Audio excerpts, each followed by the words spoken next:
인사합니다. 우리 옆에 있는 분들하고 같이 사랑합니다, 축복합니다. 함께 인사합니다. 사랑합니다, 축복합니다.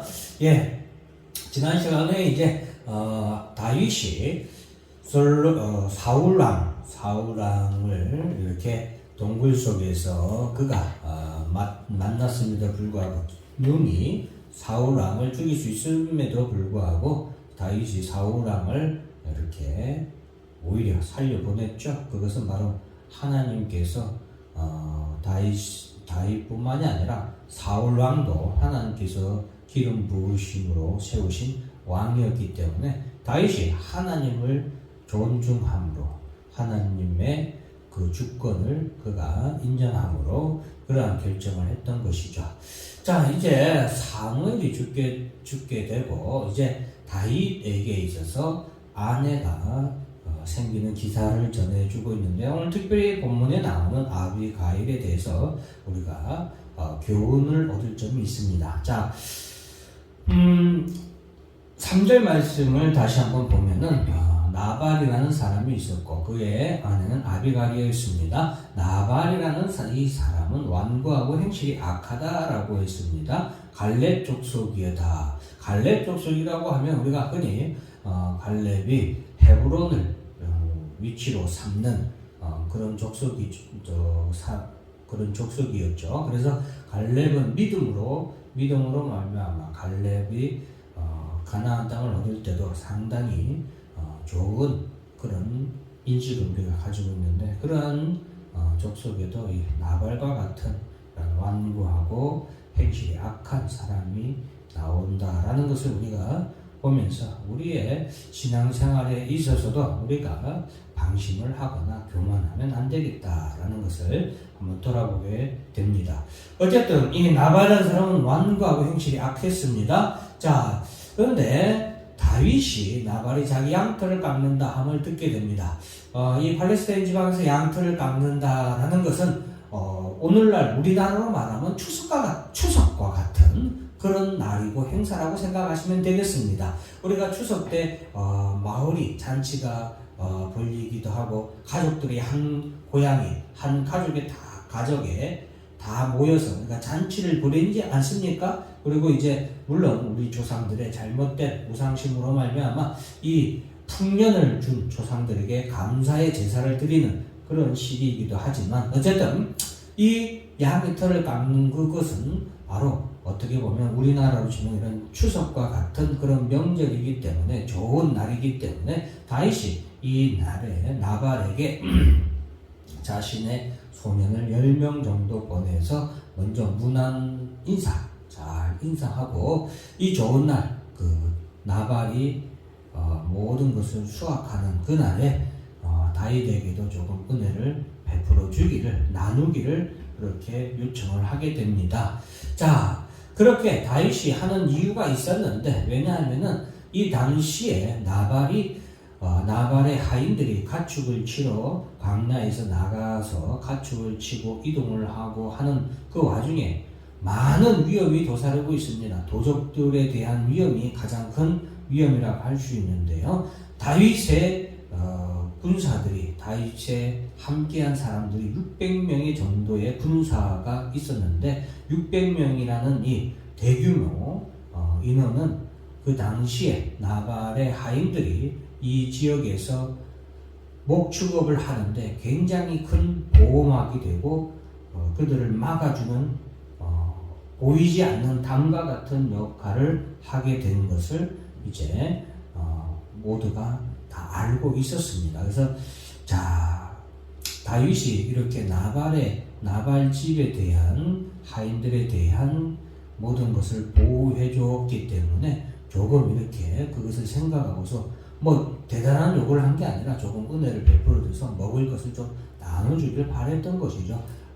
우리가 흔히 이사 가면 좋은 집으로 이사 갔기 때문에 우리가 옆집에 떡도 돌리고 하는 그런 미풍양속도 있지 않습니까?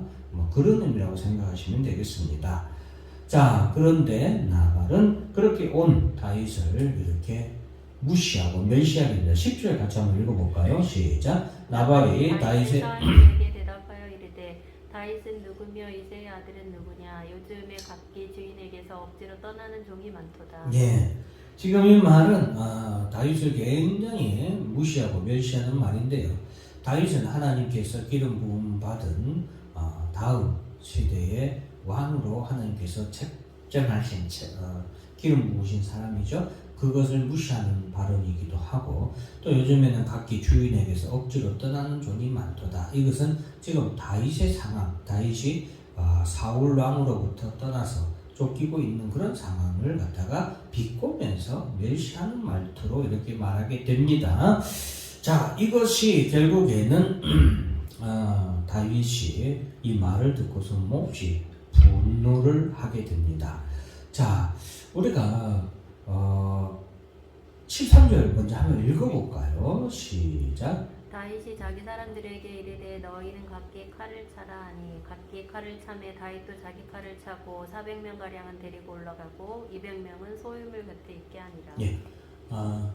여러분 우리가 하나 오늘 본문의 말씀에서 꼭 하나 알아야 될 것 중에 하나는 우리가 분을 품지 말아야 된다라는 것을 꼭 기억해야 됩니다. 오늘 다윗도 어떻게 보면은 참 다윗이 화냈던 게 당연한 것 같은데 다윗은 오늘 이 분노를 바람으로 인해서 그의 일생에 가장 큰 실수를 할 뻔하게 됩니다. 할 뻔했는데 다행히 다윗의 이런 분노를 이렇게 품음으로 인한 실수를 누가 맡게 되냐면 지혜로운 여인 아비가일이 맡게 되거든요. 그래서 오늘 우리가 성경에서 왜 분을 품지 말라, 분을 품음으로 인하여서 멸망에 이른 자가 있죠. 바로 가인이죠. 가인이 그 마음에 분을 품음으로 분을 참지 못함으로 인하여서 그 동생 아벨을 돌로 쳐서 죽였는데,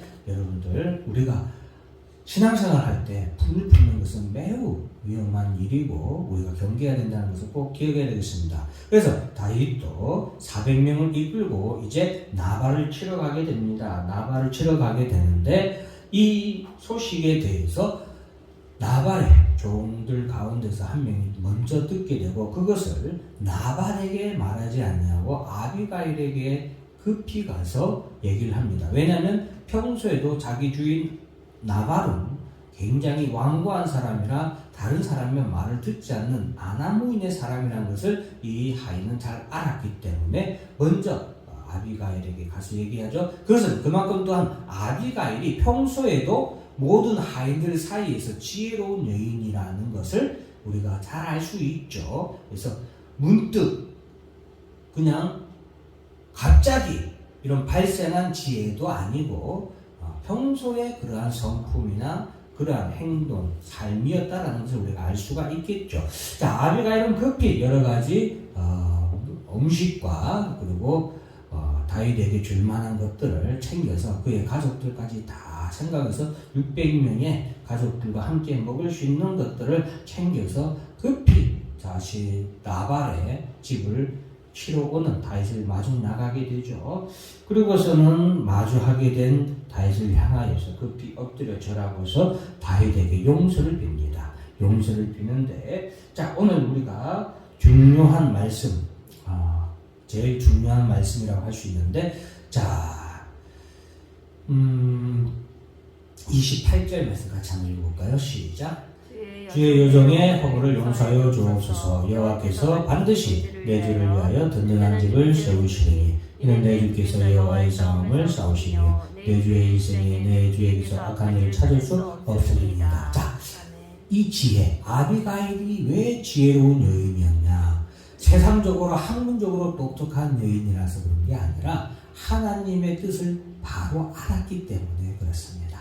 하나님의 기름 부으신 사람이 다윗이라는 것을 아비가일은 분명하게 알았고, 하나님께서 다윗과 함께 하시고 다윗을 축복하시고 다윗을 장차 이스라엘의 왕으로 세우실 것이기 때문에 다윗을 하나님께서 항상 모든 싸움에서 이기도록 하시고 모든 피할 길을 인도해 주시는 줄 아비가일은 보았고 그걸 알았다는 거예요. 이것이 뭡니까? 지혜라는 거죠.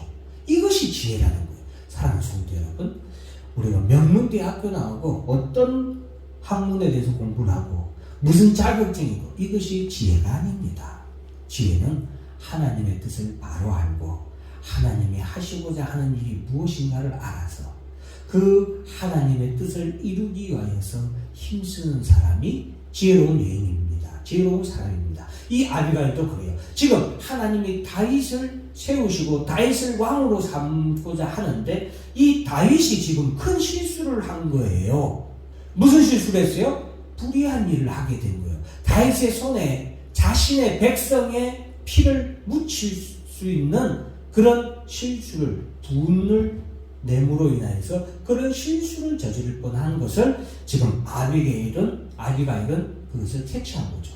이것은 하나님이 원하시는 일이 아니다라는 것을 다윗에게 급히 와서 말하는 겁니다. 자, 그러면서 그렇게 다윗에게 와서 아비가일이 31절, 32절 다 같이 읽어볼까요? 시작. 내 주께서 무죄한 피를 흘리셨다든지 내 주께서 친히 보복하셨다든지 하므로 말미암아 슬퍼하실 것도 없고 내 주의 마음에 걸리는 것도 없으시리니 다만 여호와께서 내 주를 후대하실 때 원하는데 내 주의 이름을 생각하소서 하니라. 다시 아비가일에게 이르되 오늘 너를 보내어 나를 영접하게 하신 이스라엘의 하나님을 찬송할지로다.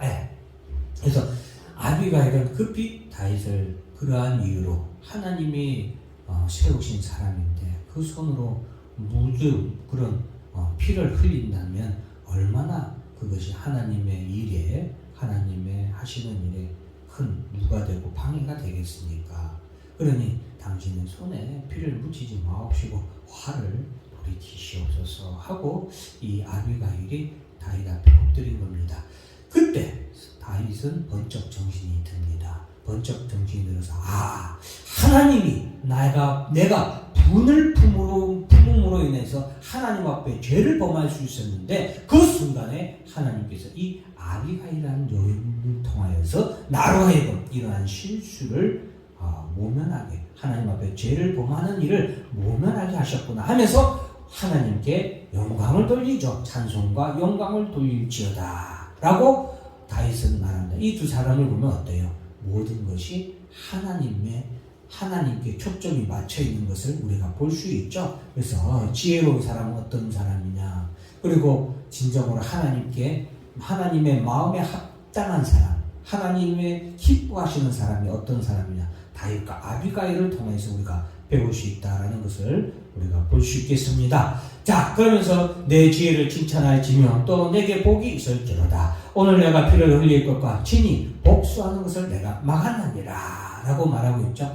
자, 성경에 우리 오늘 베드로 사도도 우리에게 예수님께서 친히 원수를 갚는 일을 친히 하지 아니하시고 공의로우신 심판자 하나님께 그 심판을 맡기신 것에 대해서 우리도 그를 배워야 된다라고 우리가 배웠었죠. 마찬가지입니다. 다윗도 오늘 이러한 실수를 저지를 뻔했지만 그 불의한 일에 대해서 공의로우신 하나님께 그의 심판을 하나님께 온전히 맡기는 그런 행실을 하게 되죠. 우리가 이러한 행실을 온전히 알아야 된다. 이 모든 것에서 우리가 악으로 갚는 것이 아니라 악에 대해서 선으로 갚아야 하는 이유입니다. 그래야 우리가 하나님께 영광을 돌리시고 악으로 선을 갚을 때 하나님께서 내 원한을, 내 억울한 것을, 내 신원을 해결해 주지 않을까 의심하지 마시기 바랍니다. 믿고 하나님께 맡기세요. 그럼 하나님께서 그것에 대해서 심판하시는 이는 하나님이시다라는 것을 꼭 우리가 알아야 되겠습니다. 그래서 다윗이 바로 그러한 것을 하나님 앞에서 실수할 뻔했는데 아비가일이 그러한 것을 막아준 것을 참 감사하고 너의 지혜를 내가 참 축복한다 라고 하면서 아비가일을 칭찬하고 축복하죠. 자, 그래서 다윗은 이제 돌이키게 되고 아비가일은 다행히 또 다윗을 이렇게 잘 어떻게 실수로부터 돌아서게 하고 자기 집으로 돌아오게 됩니다. 자, 그리고 나서 마지막 38절 같이 한번 읽어볼까요? 시작.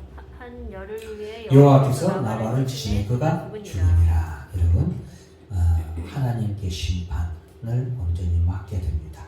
우리의 힘으로 심판을 하려고 하지 마십시오. 그것은 하나님을 모욕하는 일이고 하나님 앞에 큰 죄를 저지르는 일입니다. 오늘 다윗은 그런 실수를 저지를 뻔했지만 아비가일은 지혜로 다윗의 실수를 막아줬고 실수하지 않도록 다윗을 돌이켜줬죠. 마음에 분을 품지 말아야 됩니다. 마음에 분을 품는 자는 이와 같은 실수를 저지르기 쉽습니다. 하나님 앞에서 큰 죄를 범하기 쉽습니다. 가인이 하나님 앞에서 분을 품음으로 인하여서 그가 멸망의 아들이 되었던 것처럼 우리 사랑하는 성도 여러분들 마음에 분을 품지 아니하고 죄를 악으로 갚지 아니하고 심판을 하나님께 맡기는 그런 지혜로운 사람이 되기를 주의 이름으로 축원합니다. 다 같이 기도하겠습니다.